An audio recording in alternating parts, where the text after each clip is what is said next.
Purdy. I want to welcome you to a course in miracle.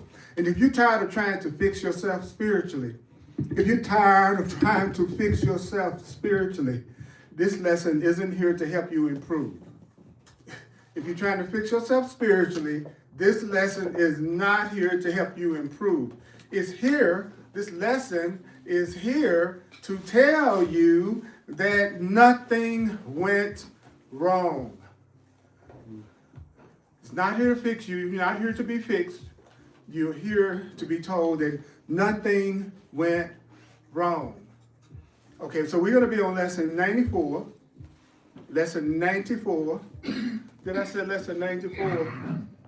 Lesson 94, which is on page 164 in the blue book, 164 in the workbook, lesson 194, lesson 154 in the workbook. No, lesson 94. Lesson 94 on page 164. Lesson 94 on page 164. Lesson 94, page 164. So glad to see you on here online, and those of you who are here in the room, so glad to have you in my reality, to say the least. What if the problem isn't that you haven't healed yet, but that the problem is that you've been trying to fix something that God never broke? What if the lesson says that there's just only one thought that you need to bring complete healing? There's only one thought you need to bring complete salvation, not partial peace, which is salvation, not gradual healing, which is salvation, but complete sinners. What if there was just one thought that would completely heal you? What if there was just one idea that if you accepted,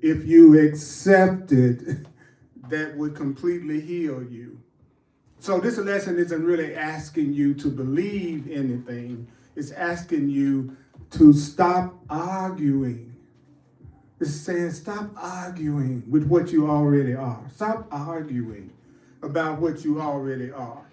And it's what I am as God created me. So let's say it. I am as God created me, which means I am as love created me. I am as love created me. I am as the Creator created me. I am as God created me. I am as love created me. I am as love created me. You are as love created you. Now, at the very beginning, at the introduction of the Course in Miracles, it says,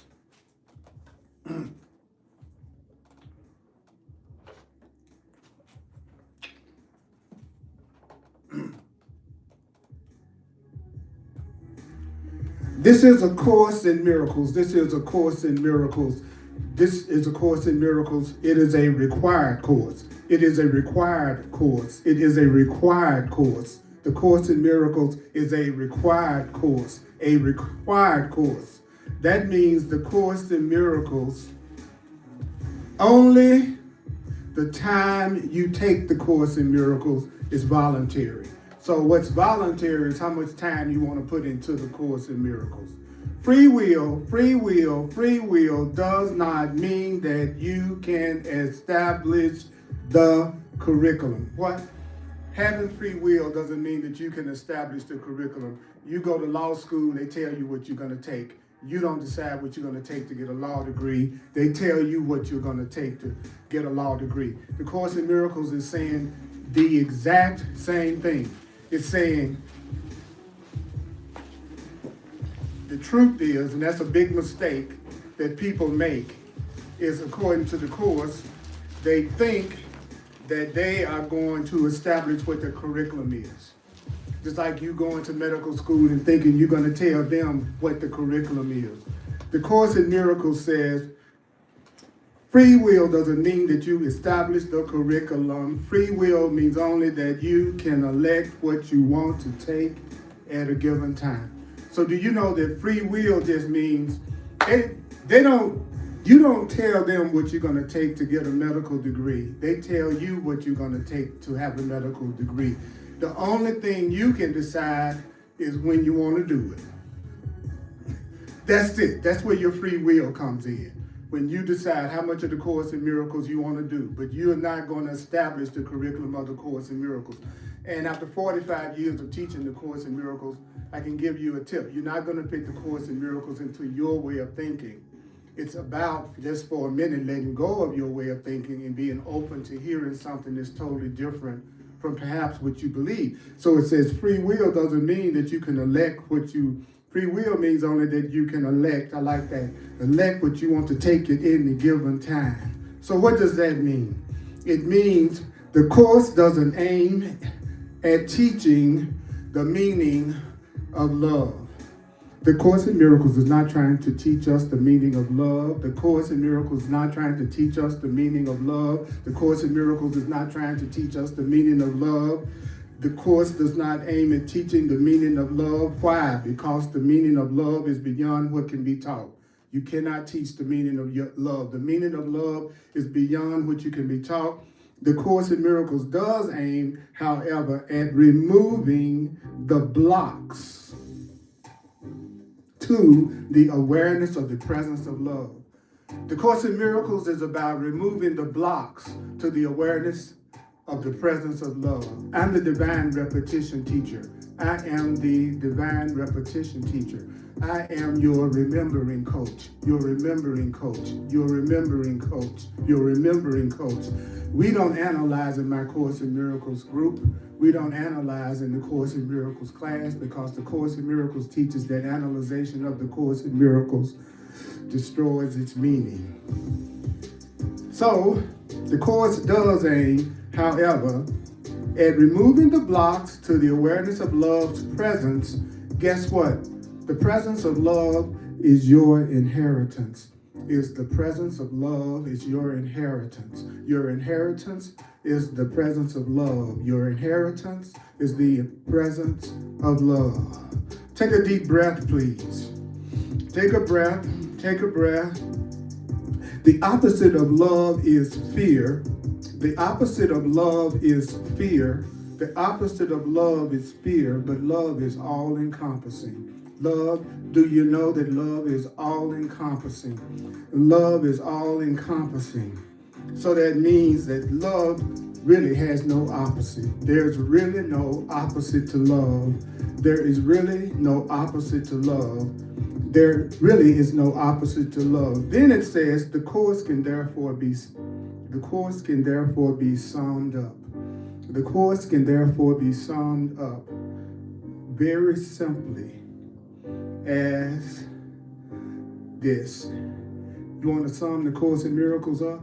You want to sum the Course in Miracles up? It can be summed up quite simply by saying nothing real can be threatened. Nothing unreal exists. Nothing real can be threatened. Nothing unreal exists. If it's real, it can't be threatened. If that love you have with somebody, if it's real, nothing can threaten it. Whatever you have that's real can never be destroyed.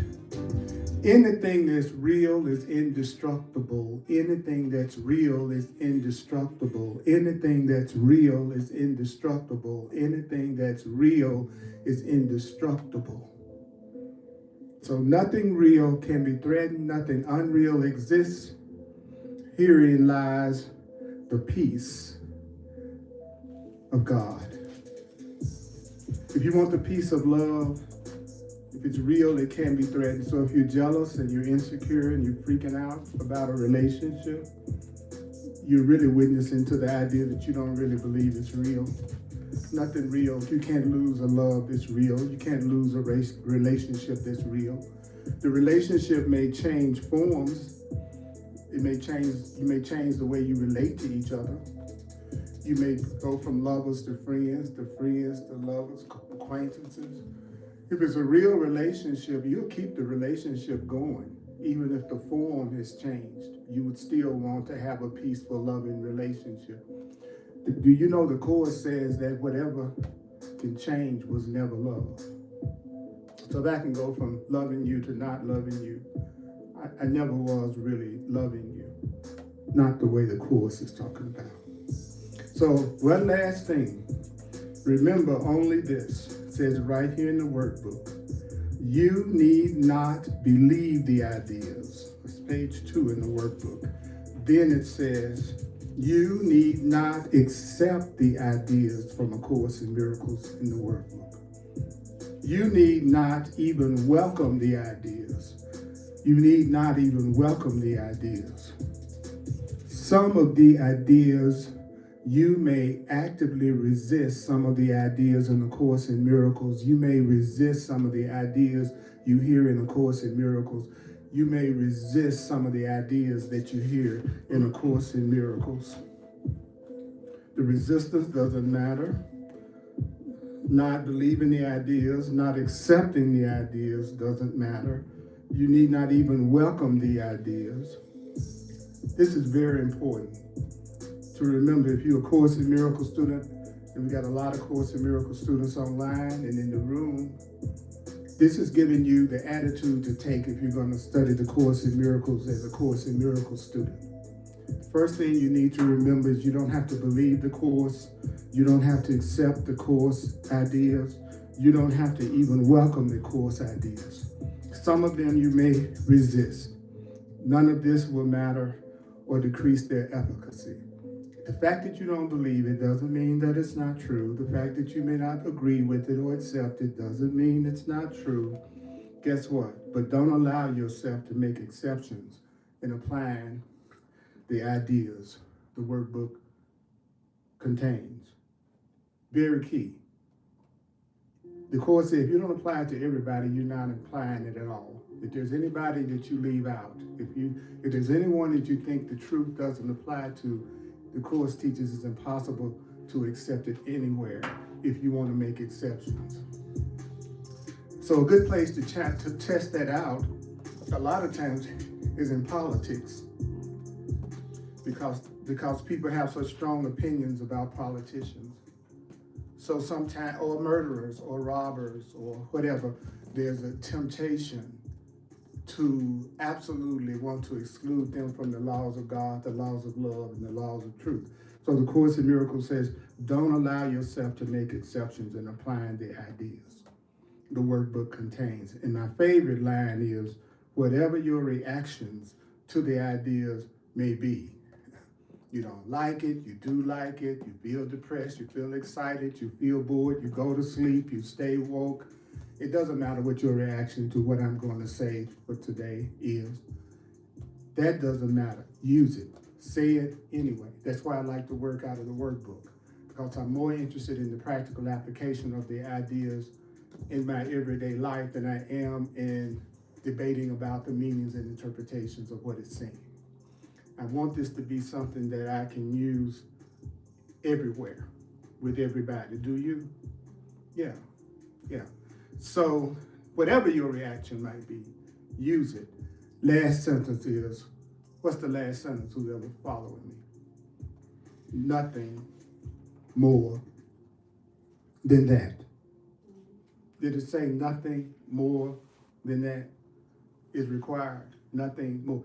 And I joke all the time, I'm like the flight attendant that stands in the front of the plane and gives you all these instructions. And sometimes people don't pay any attention, but I'm gonna say it anyway because it makes studying the Course so much easier when you follow these suggestions. So let's go to lesson 94.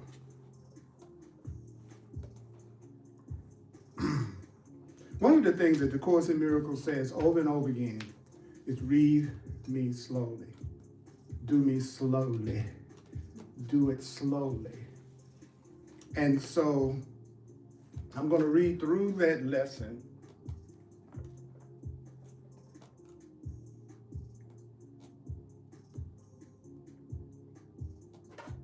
So good to see all of you online. It's awesome and to see you all in the room.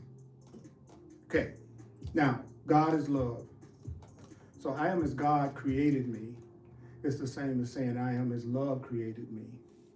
Do you know the Course in Miracles teaches that to create is to extend.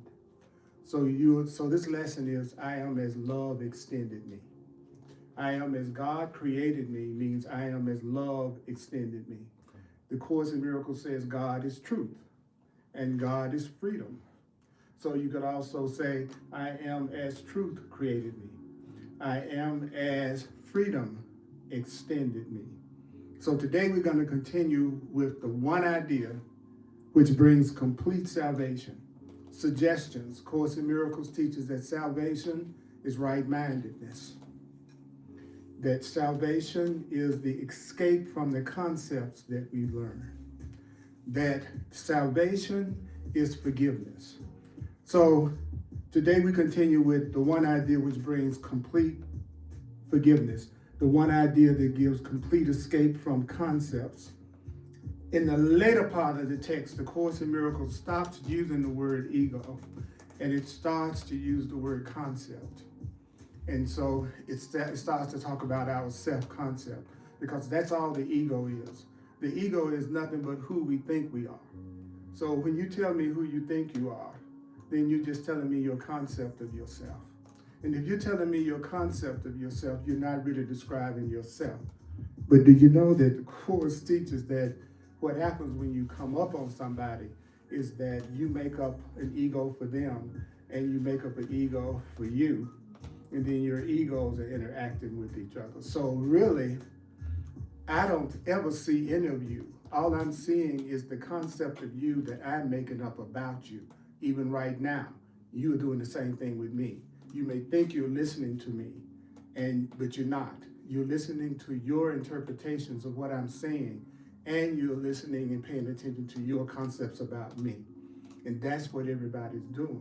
So the Course says just thinking about somebody changes their ego, because just thinking about somebody can change your concept of that person.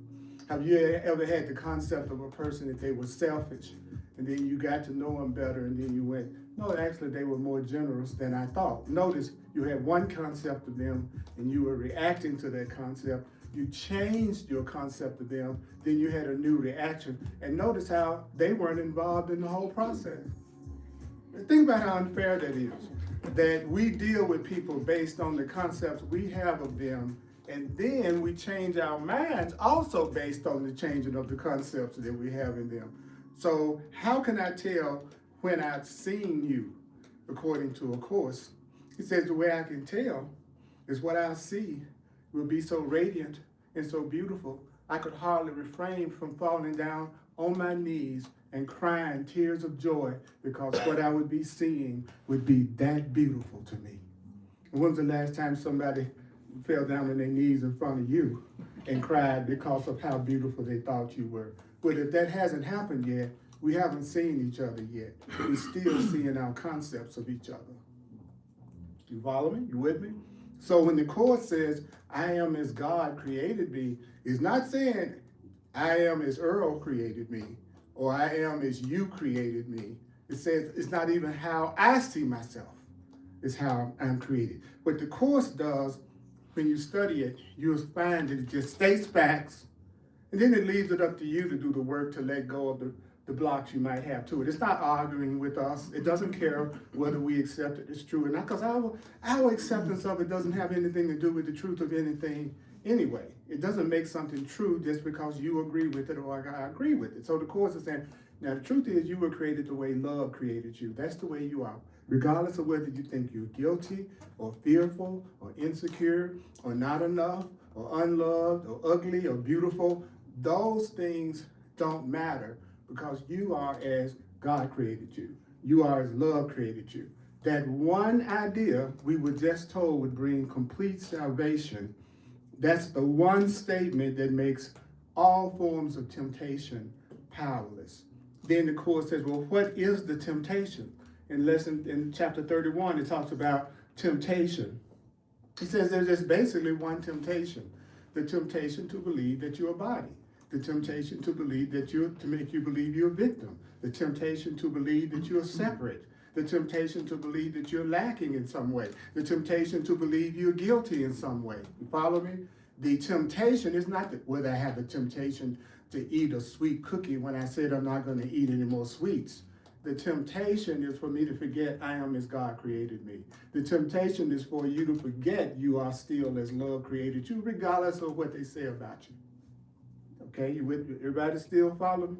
Okay, because I'm working out of the book. All of my classes are book intensive because nothing I can say is more powerful than what the Course says. What I can do is bring 40-something years of working with it into the teaching so that maybe I can help you with the ways that I've seen people trick themselves constantly with the Course. They're like certain stages people go through studying the Course, especially when they're new, that you can always pretty much count on they're going to go through, and it's natural.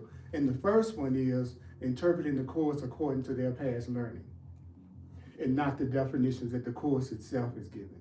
For instance, he says, the one statement that makes all forms of temptation powerless, this is the one thought which renders the ego silent and entirely undone. What is the ego? It's the idea that I'm separate. What is the ego? The idea that I'm a body. What is the ego? The idea that I am guilty. What is the ego? The idea that I'm different from you and separate from you. The Course calls the ego a fearful thought, and it calls the ego wrong-mindedness. Defines the Holy Spirit as right-mindedness. So the Holy Spirit is my sane right mind. The ego is my insane, fearful mind. So the Holy Spirit is the part of me that knows I'm innocent, and the ego is the part of me that thinks I'm guilty. So how can you tell when you're listening to, people ask me often, how can you tell when you're listening to the ego and when you're listening to the Holy Spirit? The easiest way is by how you feel. That's the easy. If you want to make it easy, if you're feeling anything less than peace, you're listening to your ego. Period. End of story. Do I feel guilty? Do I feel angry? Do I feel afraid? Then I'm listening to the wrong voice. The right voice and the wrong. It's so simple that we have to complicate it to understand it sometimes, right? So the Course says, now, the one thought which renders the ego silent and entirely undone, you are as love created you. So what happens when you accept that? What it says, well, the sounds of this world are still. The sights of this world disappear. And all the thoughts that this world ever had are wiped out. For how long? Forever. By what? This one idea. One of the reasons why I work out the book the way I do is because I've been doing this long enough to know that it's rare that a person can just listen to the Course without having something to tune into that they don't zone out and go unconscious, which is okay. You're safe to go to sleep because you're somewhere that nobody's going to attack you for taking a nap. All right? The Course in Miracles says that the ego is going to tell you to forget what you're hearing, to go to sleep or die. So I would prefer you not die. It really would make this a more complicated meeting for me today. So it's okay if you forget what I say. It's okay if you go to sleep. All right? It's all okay. It's all right. Yeah. Because it might be the safest sleep you've allowed yourself to have for a while. You know, except that I'm going to draw pictures on your face. But beside that, don't worry about that. Don't worry about that.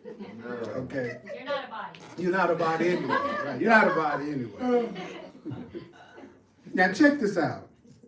How can I tell that I've accepted that I'm as God created me? It says, well, the sounds of this world are still. Well, I'm no longer paying attention to what separated minds and guilty minds are saying. Then it said, the sights of this world disappear. Well, what's the sight of this world according to the Course? Separation, anger, guilt, and grievances, right? When you accept that you are as love extended you, all the thoughts the world ever held are wiped away forever with this one idea. Where are these words about what the world is and what the world says? Where are they wiped away? In my mind, in your mind. When it says wiped away forever, doesn't necessarily mean that you're not still hearing those thoughts, but it does mean they have no meaning and they have no power in your mind, because Everything in the Course is talking about perception. Everything in the Course is talking about the mind. Sometimes people forget that the Course says there's only one thing that can be wrong, so there's only one thing that needs to be corrected. And what is that? My perception. My perception. That's the only thing. What's wrong with your financial situation? Your perception of your financial situation. What's wrong if you have a health issue? You got an incorrect perception of your body. Wherever you think you have a problem, the Course calls it a misperception, a wrong perception. Now, let's take it deeper. If you have a perception, the Course in Miracles, and I keep saying the Course in Miracles says, you know why I do that? Because this is not Earl Purdy's wisdom. I'm not up here to give you Earl Purdy's wisdom, and I'm not here to listen to yours. Okay? And you're not here to listen. I have no interest in your wisdom. You have no interest in my wisdom. It's okay. We're here to hear together what this is saying. That's why I'm looking at it right there in the book, right? So when it says that all thoughts that the world ever held was wiped away forever by this one idea, then notice the next sentence says, and here is salvation accomplished. So what is salvation? It is knowing that you are as God created you, having the sounds of this world be quiet, letting the sights of this world disappear, and let all the thoughts that this world ever held be wiped away. That's our healing. That's our salvation.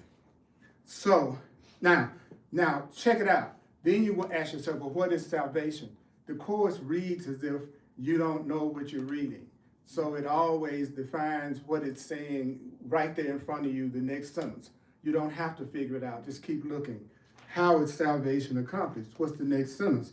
Here is sanity restored. So salvation is sanity. Being saved is having a sane mind, because it's those with the same mind that are usually going to be the ones that's the safest. It's just so simple. A sane person is not going to be attacking each other and raising hell and projecting and blaming. You know what I mean? A sane person wants love, and a sane person wants peace, and a sane person takes responsibility for their experience. Insane people, you can reduce it to, I'm a victim of the world I see. And I'm projecting onto you everything that I'm going through. And guess what? When you're different, I'll be happy. So I'm spending all my time trying to get you to be different so I could be happy, but I call you selfish, but I'm trying to change your whole behavior. And to me, that's a lot more selfish. But I'm selfish because I choose to live my life the way I think I should and not change myself for you. But you're being selfish if you're just thinking about your happiness and not what would give me peace. And you want me to sacrifice my peace for you. Because the Course in Miracles teaches that we think love is sacrifice. So if I love you, then I'm supposed to sacrifice my happiness for you. And if you love me, you're supposed to sacrifice your happiness for me. So people who believe in the old definition of love as sacrifice, being in a relationship with somebody that's believing love is not sacrifice, tell me what they're going to do. Lose it. And what kind of relationship are they going to be in? Thank you. That's the word. Total conflict. Total conflict. If you don't share the same purpose, then you're going to conflict with each other.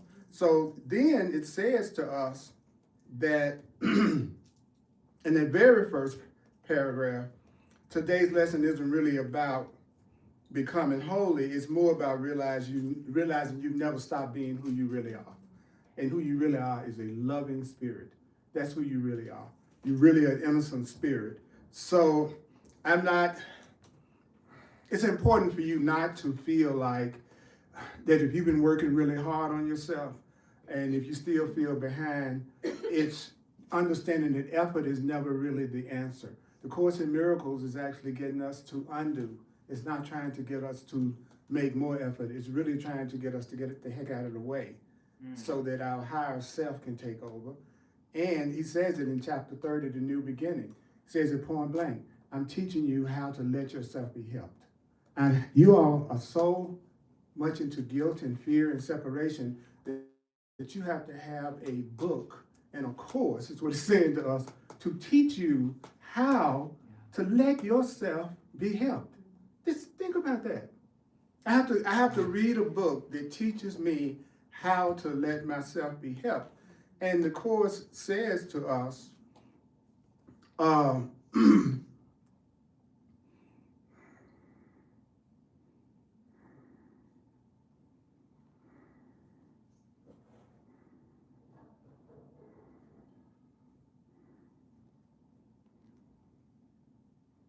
I love to do research on this stuff now. Okay, so the one thing that this course is saying, this first paragraph is telling us, is that we just need one idea.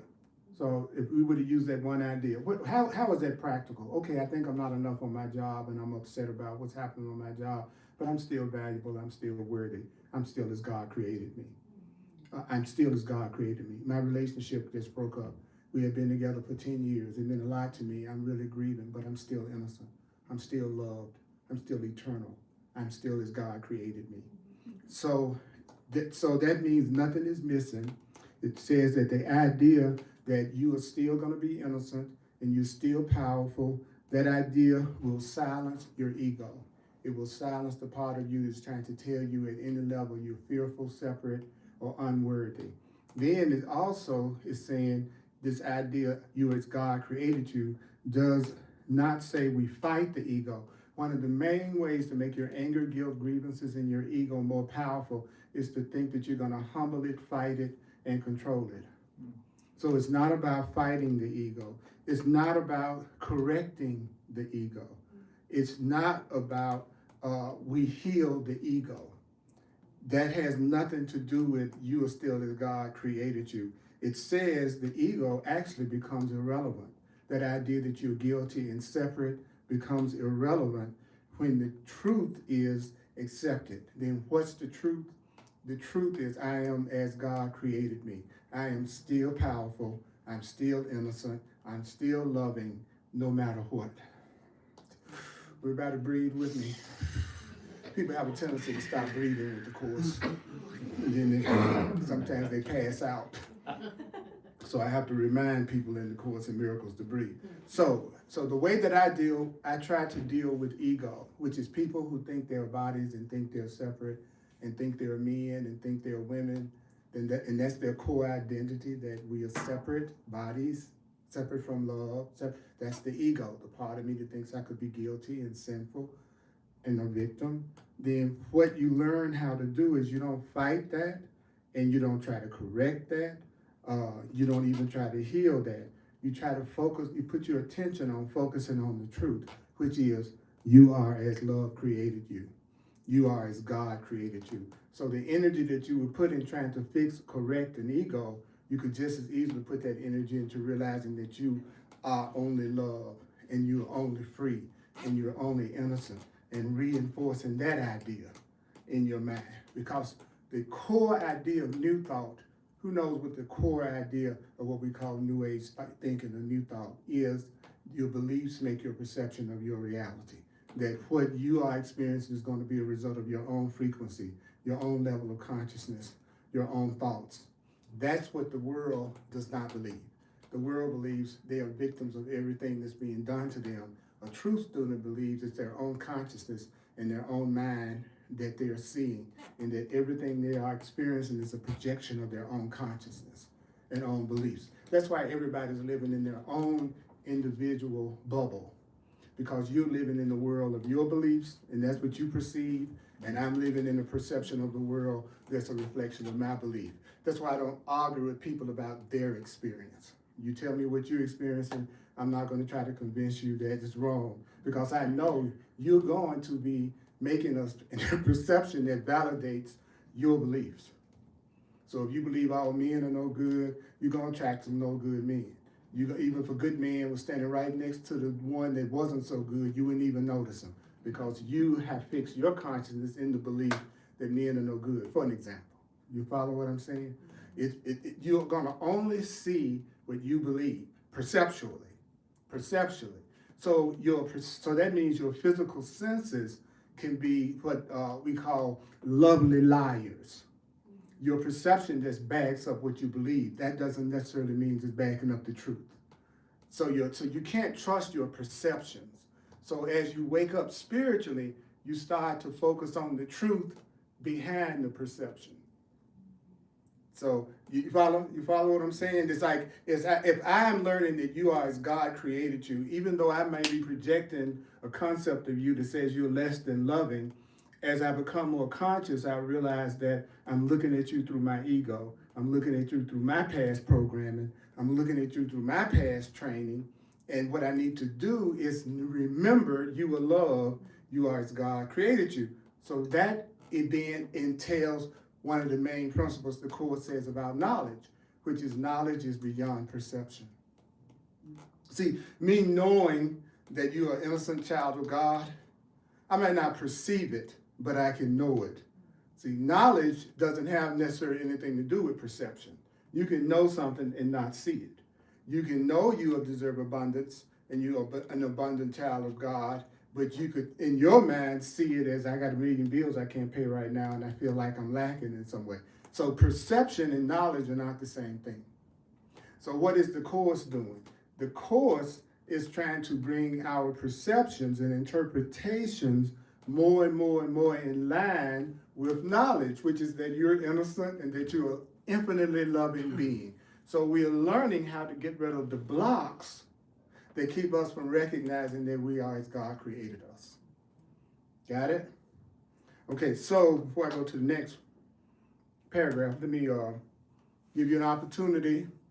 If you need to ask a question about what I've said in this paragraph so far to get a better understanding of that, I'm open and receptive. We always have a 20-minute discussion period after class. It's a 1-hour class, and then we have a 20-minute discussion to answer questions and to clarify and to share our brilliance with each other, right? Okay. Anybody? Okay. What about you all online? I told you, put some clothes on. Okay. Okay. My God. All right. Well, let's go to the second one right quick. Okay, let's remember. It doesn't say we fight the ego. It doesn't say we correct the ego. It doesn't say we heal the ego. That in itself is going to give you a lot of free time. Okay. Then it says the ego becomes irrelevant. That's what it's saying to me, the notes that I made about it. It says the ego becomes irrelevant when you accept the truth. So fear becomes irrelevant when I accept the love. Happy people do not have a lot of problems with forgiveness because they're too busy enjoying their happy life to be spending all their time thinking about people that they got grievances with. That's one of the ways you can tell who's happy and who's not. A person who's not happy in their own experience is usually a person that's holding a lot of grievances. People who are letting the love in are living such a full life, they don't have time to focus all their attention on who they're upset with or what happened when they were a child, because they're in the now and their life is so full.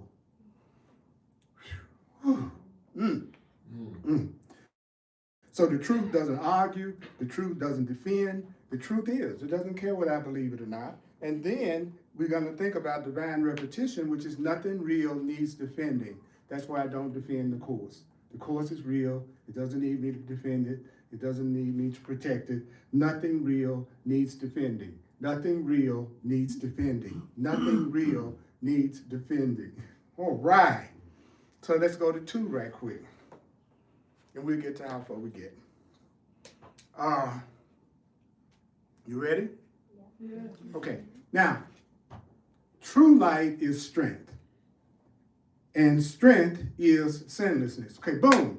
So immediately, what did it do? Now you know whenever the Course is talking about light, another term you could use for light is strength. Now you know whenever the Course uses the word strength, that you could also use the word sinlessness. So your strength is in your innocence, and your strength is light. So the Course in Miracles definition of light is strength. And the Course in Miracles definition of light is sinlessness. So if you remain as God created you, it says then what? You must be strong and light must be in you. So when it says you are as God created you, what is it saying? You must be strong and light must be in you. Now, another way you could say it? You must be strong, which is the same as saying you must be light, and light, which is strength, which is innocence, must be in you. So I am the light of the world is the same as saying I am the strength of the world. I am the innocence of the world. I am the love of the world. Now, here's a great little thing to keep in mind. There's a section in the workbook that's called What is the World? when you go through the workbook. It has a bunch of sections. You go, what is the body? What is the world? What is Holy Spirit? What is forgiveness? And the first sentence that it says under what is the world is false perception. That's the first thing it says. What is the world? See, we immediately be tempted to go, the world as we think the world is based on our traditional learning. The Course is saying, no, the world is a false perception. What is the false perception? The false perception of being guilty, the false perception of being separate, the false perception of lack, the false perception of believing that there could be an attack, the false perception that death is real. The world is a false perception. And then it teaches that a perception is an interpretation. And perception is an interpretation. So the world is a false interpretation. The world is a false perception. So it tells us that when it says you are as God created you, it's saying that you are strong and you are sinless. You are strong and you are sinless. You are as God created you. You are strong and you are sinless. So what do I do as a holy relationship with you? If I'm going to have a real relationship with you, a loving relationship with you, then I'm going to be in your life to remind you that you are strong and sinless. That's why no other reason. I'm not in your life so I have somebody to take care of me in old age. I'm not in your life so that you could have your fantasies fulfilled. I'm in your life to remind you that you are still as God created you, and that you're still valuable, and you're still priceless, and you're still eternal no matter what you believe about yourself. That's what a holy relationship is. It has nothing to do with form, and I've said this many times, it has nothing to do with whether you're monogamous, polyamorous, open, closed. None of all that's form, because all of that is based on what bodies are doing and not doing together. And anything based on what bodies are doing and not doing together is not what the Course is talking about. It talks constantly about, it's about content, not form. It's how much peace are you going to give yourself in that monogamous relationship? How much peace are you going to give yourself in your polyamorous relationship? How much peace are you going to give yourself in your open relationship? How much peace? Is it going to be love in it, or is it going to be fear in it? That's what makes the difference between a holy or unholy relationship, or what the Course calls a special relationship. It's the content. The world is all caught up on form. You know, we are in a relationship with each other, and you had lunch last week with your ex, and I'm all upset about that. That's total form. That has nothing to do with a relationship based on content. That's based on fear. That's based on fear. See how simple that is? It only gets complicated when we try to interpret the Course in terms of the things we've learned, which is what he says, our past learning. So then it goes on and it says, you are as God created you. Darkness cannot obscure the glory of God's Son. So what is darkness? It says darkness is ignorance. One of the definitions of darkness is ignorance.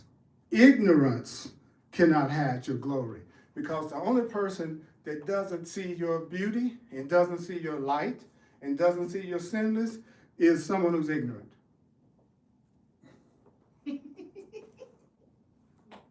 Oh, Earl, I think you're crap. Oh my God, you're just so ignorant.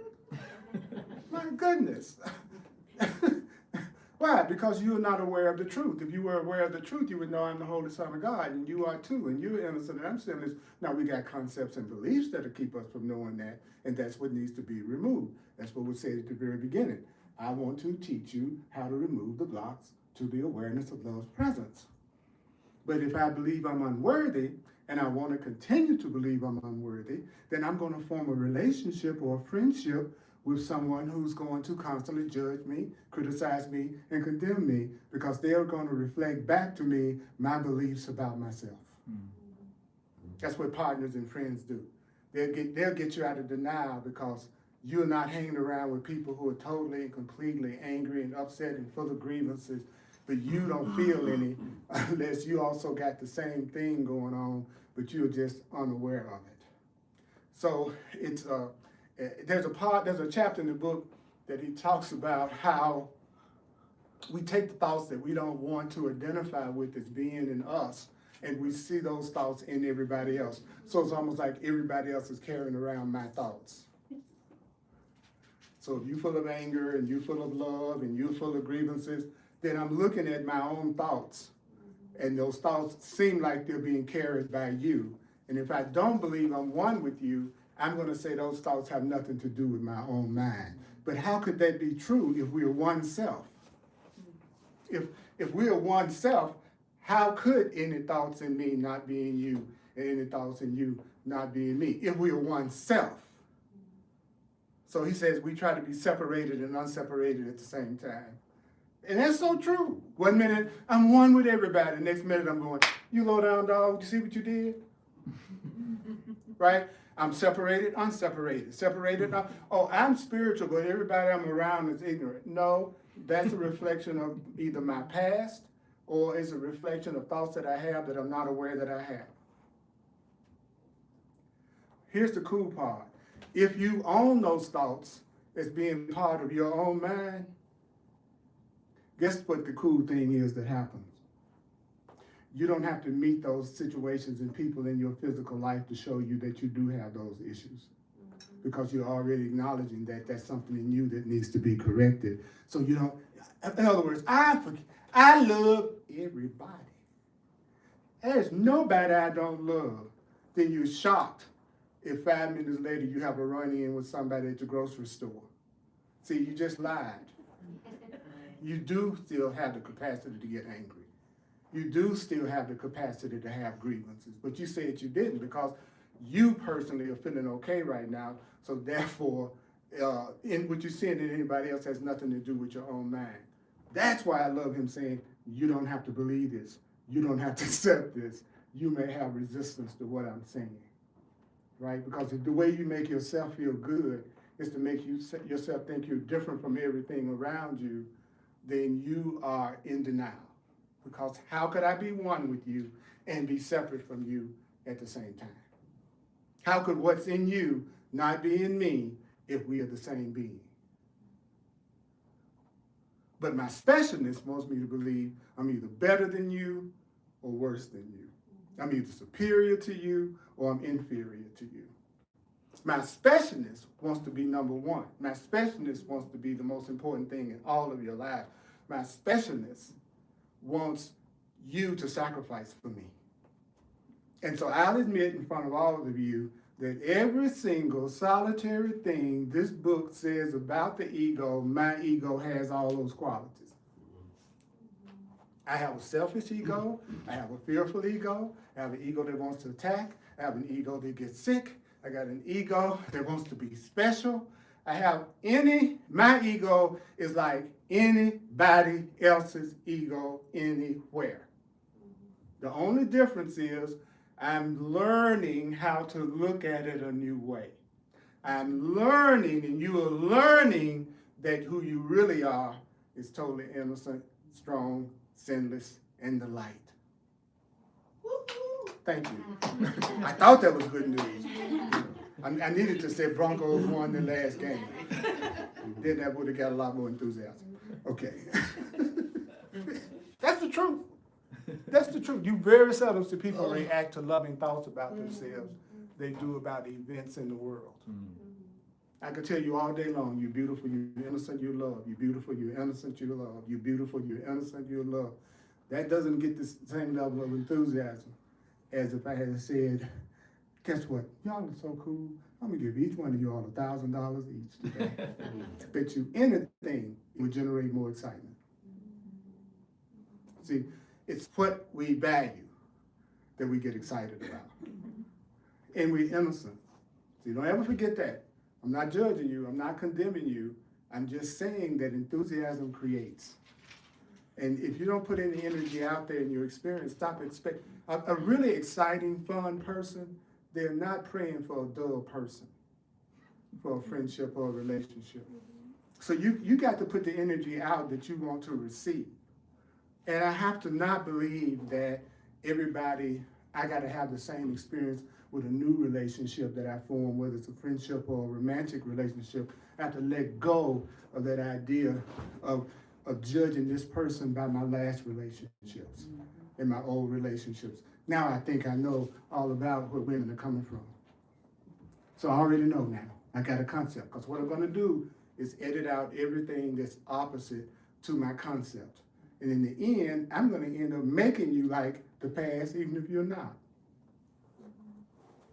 We're not complicated, you all. I don't know how to break it to you. we're far from complicated. Either I'm responsible or I'm a victim. Either I'm a creator of my experience or I think everybody, and I can't compromise about that. I can't go, part of my experience is being created by you all, and then part of my experience is being created by me. No, 100% of my experience is being created by me. It's being what I perceive, I'm making myself perceive it that way. You are my enemy if I decide you are. You're not my enemy if I decide you're not. I'm sorry, you're powerful. You're innocent, you're powerful. You're innocent, you're powerful, you're innocent. And then all of us have our own individual path to get into that awareness that we are as God created us. And you'll call that your particular path with your particular beliefs and your particular ideas. And my job, according to the Course in Miracles, is to rejoice with you. Not to try to fix you, not to try to get you to do it Earl's way and tell you what you need to do just like I would do it. You've already decided you want a higher consciousness. The Course says in the Manual for Teachers that when you're with somebody like that, you just rejoice that they also are on their path to love. And then for everybody else, your presence can be a reminder. The way you demonstrate can be the reminder, right? So if I don't want to, if Spirit is telling me not to try to fix and correct the ego, how would I teach that? By not trying to fix or correct your ego. So even if you say something I don't agree with, or I think is totally different from me, unless it's a matter of life or death, why should I even say anything? What a thought. What a thought. Well, you have a much more peaceful life.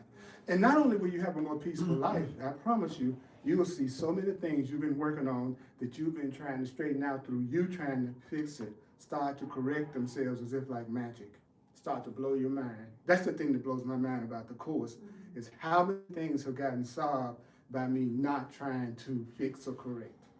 But I did give it up to the Holy Spirit. I did go, I give you to the higher power. I give you to your higher power. That's the second part of that. It says don't correct, but you can ask what you should say. And you can ask the person. You can go, you know what? Would you mind if I shared a thought that's coming to me right now? Most people are going to say what? Yes. But ask. Don't just assume that they want to hear what you got to say that's different. Because what you're doing is really saying what you need to do. Here's a line where he says that. When somebody is asking you something, pause for a minute and realize that what you say to them is what's coming to you. So you really answer them in terms of what you want, not necessarily in terms of what they want. Because they are not hearing you, they are hearing their interpretation of what you're saying. People are not hearing you, they're hearing their interpretation of what you're saying. I love you, Shay. So, but when I say that, what I mean by love may be totally different from how you mean, what you mean by love, which means that word may frighten you if you've had a lot of experiences with people who said they love you that was painful to you. So for you, me saying I love you could bring up it could be a trigger. But in my mind, what I'm saying when I love you is I fully appreciate you, that I see you and want to see your sinlessness, your light, your strength, and your innocence. That's what I'm meaning when I say I love you. See what I mean? So that's why I need to say what I need to hear, because you're going to interpret it in terms of your past learning. So all that effort that people make to try to make crystal clear that somebody else understands them is really kind of funny. Because no matter how much you do that, they're still going to interpret or perceive what you're saying according to their past learning and experience. So the Course in Miracles is basically saying it's more important that you're saying what you want to receive. That's an opportunity for you to ask for what you want. He says, because it's really you requesting what you want. Because you're me, and I'm you. And we're pretending we're not, and I'm sick of it. It's so boring. It's boring. It was say when you were a kid, did you ever play a game and you would get bored and you go, all right, I'm out of here. Yeah. You know? And so that's the way I feel about the game of separation right now. It's boring to me. Like, it's boring for us to always act like we're different people with each other, rather than who we be and who we really are, that oneself, creating a safe place for you to express who you are. Then you're gonna endlessly enchant me, because now each of us are unique. The Course says we wanted to be special, so we are. We look different. We got bodies that look different. So since we've done specialness well, we've done being different. We can do that. Now it becomes that's your unique way to bring light and love into this realm. It's your individual expression of who you are. That's what astrology and numerology and all these different things that come into our experience is to help us also know the form that we can express that light that we are. I do it this way. You might do it another way, but our purpose is the same, so we are the same. But I want to see it in your flavor, because that's what's going to make the relationship interesting. Not doing it the way society has told each one of us we're supposed to do it, even if that's not something that gives us any kind of fulfillment or joy. I want to see you. I want to get to know who you really are. I don't want to see the you that's been programmed like a robot according to the world and what it says you should be like and what you should say. I love it when I'm talking to my students and my clients and they get to that point where they feel so comfortable with me that they talk to me like they're talking to their best friend, so they're no longer censoring themselves, and if they curse, they curse. They're not trying to be proper in their expression. If they don't, they don't, and that's fine. But that's what I love. I like to see when we break that barrier where you feel safe and now I can meet you. But that's not going to happen if I'm trying to focus on you being different so I can be happy.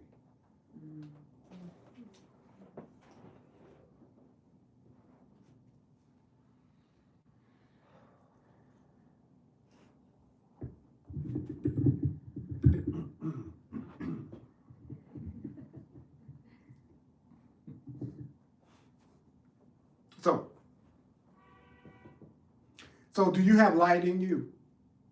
Yes. Is that the same as sinlessness and strength? Yes. Okay. And if that light is in you, then can your fear take it away? Can your belief that you're guilty take it away? No. Time doesn't weaken creation. The truth is, mistakes don't rewrite creation. The truth is, experience does not override creation. The truth is, what God made doesn't wear out. Thank goodness. Thank goodness. So let's let that soften in your body. So as this week comes up and you have those opportunities to forget who you really are, and you had an opportunity to judge yourself or condemn yourself or judge and condemn someone else, remind yourself, man, the situation might be scaring me right now that I think I'm in, but I'm still as God created me. I'm still beautiful. I'm still valuable. I'm still loved. And my beliefs will determine my perception of myself and my perception of reality. And the truth is right now, what I'm doing is forgetting that I'm still as God created me. If I'm feeling my anger, if I'm feeling the lack, if I'm feeling guilt, if I'm feeling weakness, if I'm feeling the desire to attack, I'm not sinful, I'm not bad. It just means I've just forgotten. And that's it. So take a breath, y'all. So hold on to your questions. I am as God created me. I am as God created me. I am as God created me. I am as God created me. I am as God created me. I am as God created me. I am as God created me. I am as God created me. I am as God created me. You are as God created you. You are as God created you. You are as God created you. You are as God created you. You are as God created you. You are as God created you. You are as God created you. You are as God created you. You are as God created you. Means you are as love extended you. You are as love extended you. You are as love extended you. You are as love extended you. But I don't feel worthy. You are as love extended you. You are as love extended you. Oh, I don't feel like I have the kind of abundance I'd like to have. You are as abundance extended you. You are as abundance extended you. You are as love extended you. You are as sinlessness extended you. This one thought, completely accepted, will restore you to sanity. This one thought, completely accepted, will open up all of the love and the light and the abundance and the peace that you would like to have. God is not ignorant. God knows that the easiest way to get someone to do something is to make it simple and to make it clear and to be something that they can do right now. And you can tell yourself this right now. You can do it right now. And do you know all you have to do this week is, as much as possible, join with people who also want to recognize they are loving and that they are lovable. And if they've forgotten it, you know your task is to remind them that they are sinless, that they are strong, that they are guiltless, and that they are loved and fully appreciated. And then watch how your world changes. Watch how those problems that seem insurmountable will start to shift. You will know that God's Spirit is there because of the effects that you start to see in your dream. Because I don't know how to break it to you, but this is a dream.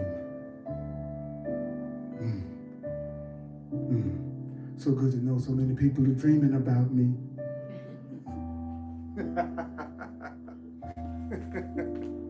And every now and then you walk up on parts of yourself that realize they are you. And that's really fun.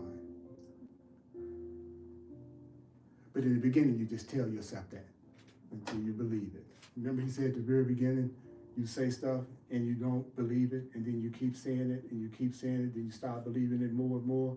Then you keep saying it and you keep saying it. It says when you do that, then you accept it finally. And when you accept it as the truth, you see it. So it's more important that we repeat this to each other than that we understand everything that's just been said. So that's why I advise everybody to watch this and listen to it at least 4 times. At least repetition, remembering, actualizing it. All right.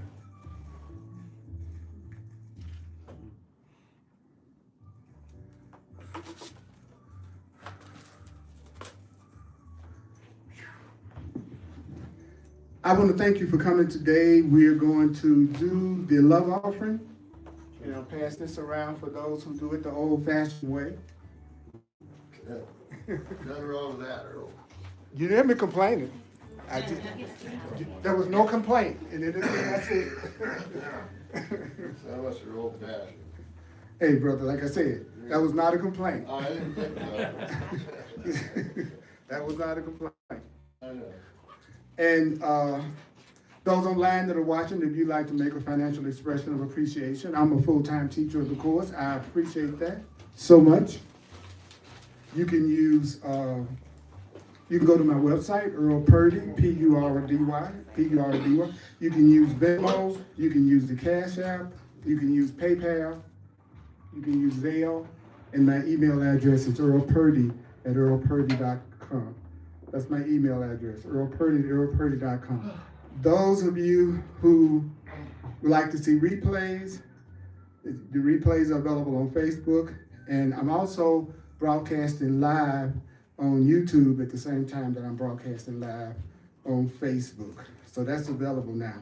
I'm available for clarity sessions, for personal one-on-one clarity sessions. I'm also available for astrological and numerological sessions. And so I would love to work with you on whatever you think your issue is right now. especially going into this new year. This is your opportunity to get a lifetime membership to my website through the first of the year, until the first. It's just a $97 investment, and it gives you a lifetime membership. And then I'll be moving to monthly stuff in a little while. So I really, really, really, really, really would love to have you as part of that group, because I have a lot of special things that I want to work with the members especially, as well as keeping all the stuff that you can still see online. I'm excited. 2026 is going to be a year unlike any year we have ever experienced on this planet. And just remember, you heard it here. And so you want to really get that you're as God created you going into this new energy that we're going into right now, for real. So subscribe, follow me, go to my website, sign up for the lifetime membership. It's a $97 one-time investment for doing that. And I got a lot of cool stuff I'm working on to spring on the members. I'm excited about it. Oh yeah. Oh yeah. So that's what I'm talking about. Okay, take a breath. We're gonna take this train on home.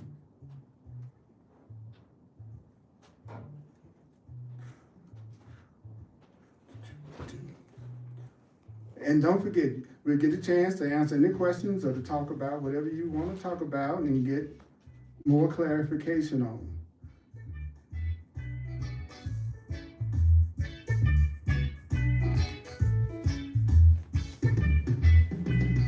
I am as God created me. I am as God created me. Those who feel like putting some juice into it, and you can say it to yourself or you can say it out loud.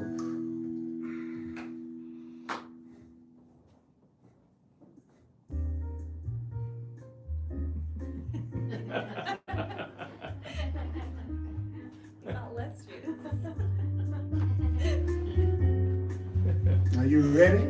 Vibe check.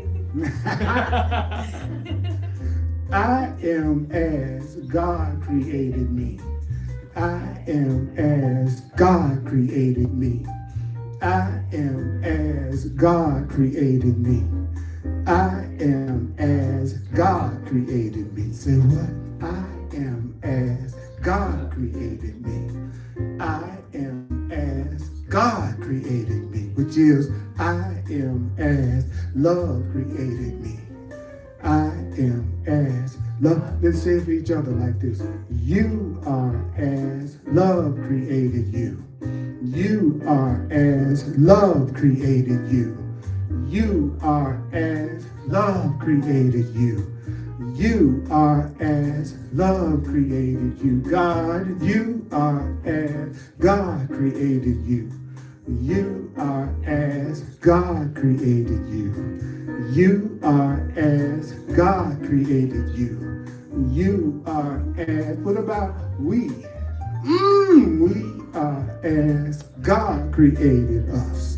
We are as God created us. We are as God created us. We are as God created us. And we so juicy.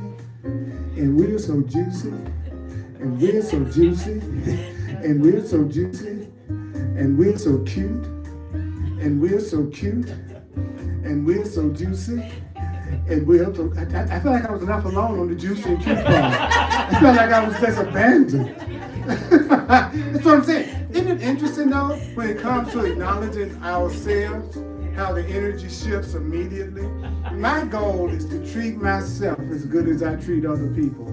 Because I am much easier on other people, and I'm much kinder and less judgmental of other people than I am of myself. So I'm operating the opposite, the reverse of the golden rule. I want to treat me the way I treat you all. I want to relate to you, myself, the way I relate to you. Mighty companions online, thank you so much. And may the course be with you.